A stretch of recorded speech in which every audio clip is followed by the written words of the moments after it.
Movie की शुरुआत में हम देखते हैं कि जॉन नामी एक फौजी है जिसे इसके कमांडर स्टोन ने बंदी बनाया हुआ है। जॉन ने अपने सीनियर्स का हुक्म ना मानकर गांव के कुछ लोगों को आज़ाद किया था।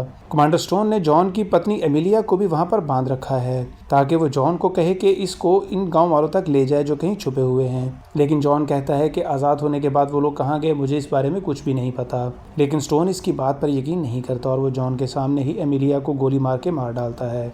जॉन को गहरी नींद से जागते हुए देखते हैं, यानी कि अब 3 साल का अरसा गुजर चुका है, लेकिन आज भी इसे अपनी बीवी के मरने का दुख और शौक है। जब स्टोन ने एमिलिया को मार दिया था तो जॉन वहां से बहुत ही मुश्किल से जान बचाकर जंगलों में भागकर छुप गया था और अब वो जंगल में ही रहता है।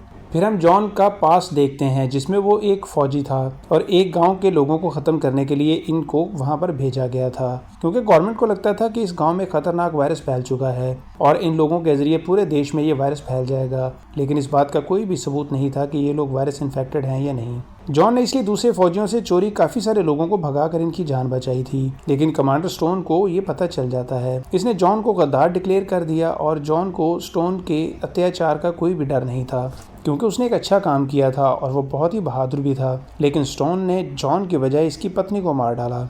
एक रात जंगल में जॉन बैठा आग सेक रहा होता है और अपनी पत्नी को याद कर रहा होता है कि उसे झाड़ियों में से कुछ आवाज़ सुनाई देती है। जॉन अपनी कुल्हाड़ी लेकर इन झाड़ियों की तरफ जाता है तो सामने एक लड़की जो काफ़ी ज़्यादा घायल होती है आ जाती है और वो इसके सामने गिर के बेहोश हो जाती है। जॉन इसे उठा के अपनी हट के अंदर ले आता है। अगले दिन वो लड़की जिसका नाम मारिया है होश में आती है तो जॉन को देखकर काफ़ी ज़्यादा डर जाती है। तभी जॉन को पता चलता है कि मारिया वो अकेली लड़की है जो इस वायरस के अटैक में जिंदा बची है क्योंकि इसके ब्लड के अंदर इस वायरस को किल करने की शक्ति है। मारिया काफ़ी ज़्यादा घबराई हुई थी, लेकिन जॉन उसे कहता है कि रिलैक्स हो जाओ, तुम्हें यहाँ पर कोई भी खतरा नहीं है। जॉन देखता है कि मारिया को गोली लगी है और इसका घाव काफ़ी ज़्यादा है। अगर जल्दी से ये बुलेट ना निकाली गई तो इसकी जान को खतरा हो सकता है।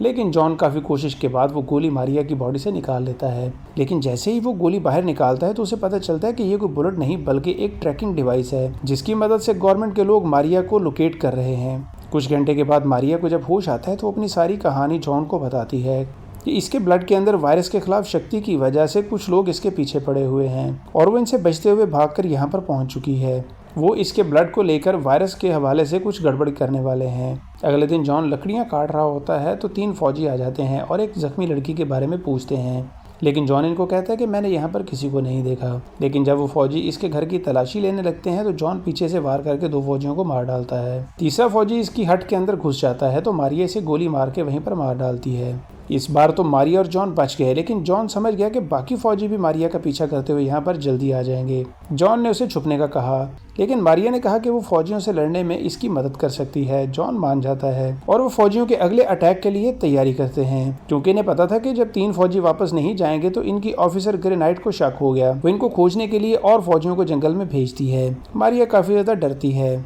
और वो कहती है कि हमें यहाँ से भाग जाना चाहिए, लेकिन जॉन कहता है कि हम फौजियों से डर के भागने की बजाय इनको फेस करेंगे। वो मारिया को अपनी स्टोरी बताता है। मारिया ये स्टोरी सुनकर काफ़ी ज़्यादा दुखी होती है और इसके साथ सिंपैथी शो करती है। फिर ये दोनों मिलके हट के चारों तरफ बैरिकेड लगाते हैं और हथियारों से मारिया को जॉन लड़ना सिखाता है। थोड़ी देर के बाद ही काफ़ी सारे फौजी वहाँ पर आ जाते हैं और मारिया को बंदी बना लेते हैं। इसके बाद वो जॉन पर भी अटैक करते हैं, लेकिन जॉन वापस इन पर अटैक करके इनको बड़ी स्किल के साथ एक एक करके मार देता है और मारिया को इनसे छुड़वा लेता है। वो सभी आने वाले फौजियों को मार डालते हैं, लेकिन खतरा अभी भी बाकी था। जॉन को अच्छी तरह से पता था कि मारिया को पकड़ने के लिए फौज पूरी तैयारी से आएगी। मारिया को इस पर काफ़ी ज़्यादा चिंता होने लगती है। तभी जॉन मारिया को ले जाकर अपने जमा किए हुए सभी हथियार दिखाता है जो इसने बदला लेने के लिए काफ़ी अरसे से जमा कर रखे थे। मारिया इतने सारे वेपन देखकर काफ़ी ज़्यादा एक्साइटेड हो जाती है और ये दोनों मिलकर होने वाले अटैक के लिए वेपन्स को तैयार करने लगते हैं। अगले दिन मारिया नदी के किनारे फौजियों को बुलाने के लिए शिकार बनकर बैठ जाती है ताकि वो फौजियों को ट्रैप कर सके और कुछ समय के बाद काफ़ी सारे फौजी वहाँ पर आ जाते हैं और मारिया को बंदी बना लेते हैं। तब इन फौजियों का टीम लीडर स्टोन कमांडर को कांटेक्ट करके बताता है कि लड़की हमारे कब्जे में है।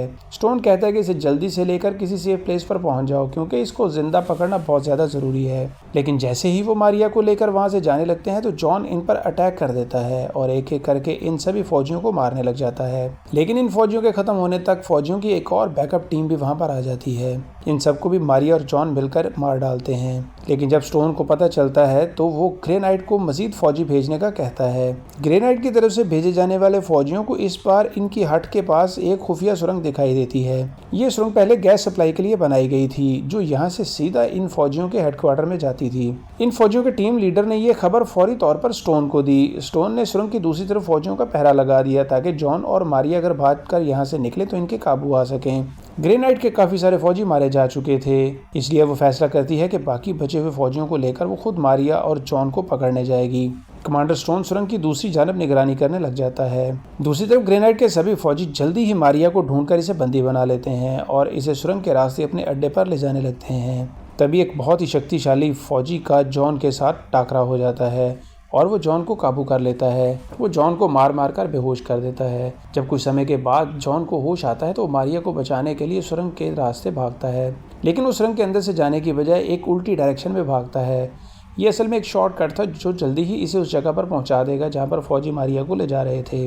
लेकिन वहां पहुंचने से पहले ही एक हट्टे कट्टे फौजी ने फिर से जॉन का रास्ता रोक लिया।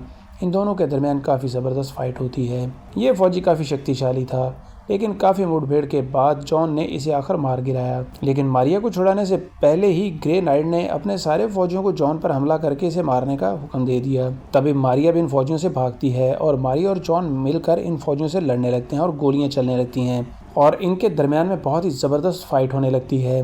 मारिया और जॉन वहाँ से भागने की बजाय इनका मुकाबला करते हैं, लेकिन वहाँ पर तो और फौजी आ जाते हैं और इतने सारे फौजी मारिया और जॉन पर भारी पड़ने लगते हैं। तो जॉन सुरंग के अंदर एक खुफिया कमरे में मारिया को छुपने का बोलता है और जॉन उसके बाद अकेला ही फौजियों का मुकाबला करने के लिए चला जाता है।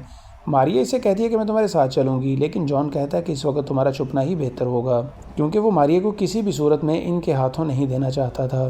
फिर वो सुरंग के अंदर फौजियों को मारते मारते सुरंग की दूसरी तरफ से बाहर निकलता है और इसका सामना आखिर कमांडर स्टोन और इसके फौजियों से हो जाता है। तभी स्टोन मारिया के बारे में जॉन से पूछता है तो जॉन कहता है कि मैंने उसे मार डाला, लेकिन ग्रे नाइट कहती है कि अभी तुम थोड़ी देर पहले ही उसको प्रोटेक्ट कर रहे थे, भला तुम अब उसे क्यों मारोगे, तुम झूठ बोल रहे हो। स्टोन इस बार भी जॉन के साथ वही तरीका करना चाहता था जो इसने 3 साल पहले इसके साथ किया था। स्टोन के आदमी बुरी तरह से जॉन को पीटना शुरू कर देते हैं। काफ़ी मार खाने के बाद जॉन एक शर्त पर मारिया का पता बताने का कहता है कि स्टोन इसके साथ अकेला मुकाबला करे।